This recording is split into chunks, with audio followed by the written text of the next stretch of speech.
V nedeľu sa na parkovisku pri nákupnom centre sústredili nadšenci tuningu. Svojich štvorkolesových tátošov sem prišlo ukázať viac ako 2000 ľudí.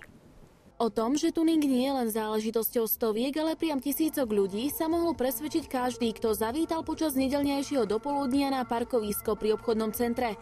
Jeden z veľkých fanúšikov vytuningovaných aut práve na tomto priestranstve zorganizoval ich celoslovenský zraz. Ako si môžete všimnúť, sú tu autá od Čadce, hlavne z blízkeho okolia, z väčšej ďalky. Ide o statickú výstavu, čiže o leštenky, o upravené autá, do ktorých boli navražené strašne ťažké peniažky, aby tí ľudia sa mohli na tých zrazoch ukazovať. Mojím takým ako predsavzatím bolo to, že ukázať tie tuningové autá bežným civilným ľuďom, preto to nerobíme na nejakom uzavretom letisku.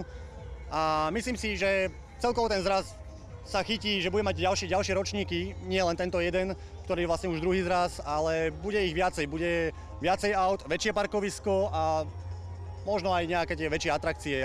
Uvidíme, ako to bude ďalej. Čo sa týka aut, je to okolo 200 aut. Čo sa týka ľudí, myslím si, že kľudne môžem povedať okolo 2000 ľudí. Sú tu ľudia z Martina hlavne, ale každý prišiel minimálne 2-3 v každom aute, čiže z veľkého okolia veľká kopa ľudí.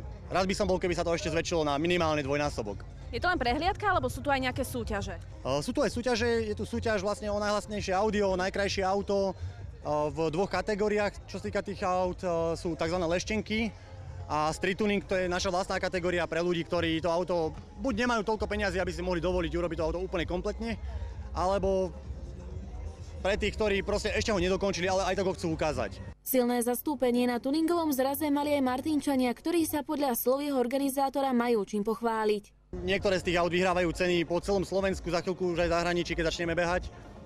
A práve o to ide ukázať, že aj v Martine sú ľudia, ktorí dokážu niektoré veci zariadiť, niektoré veci urobiť a dokážu ich urobiť na európskej kvalite. Tých značiek z každého kúsku od Ameriky až po Európu, až po Japonsko. Myslíte si, že tuning je záležitosťou len mladých? Omyl, vek a dokonca ani pohlavie úlohu nezohrávajú. Som milovník tuningových aut. Momentálne nemám vodický preukaz, vzhľadom k tomu, že mi ho zobrali. Nebolo to za alkohol. Ale preto som svoje auto ani nedoniesol. Keď na ňom nemám prísť, tak ho nemám prečo ukazovať. Keď bude dokončené, určite ľudia uvidia. Tuning môžeme rozdeliť do 5 kategórií: na karosériu, motor, kolesa, podvozok a interiér. Všetko však niečo stojí. Či sa rozhodnete investovať do svojho miláčika viac alebo menej, je len na vás.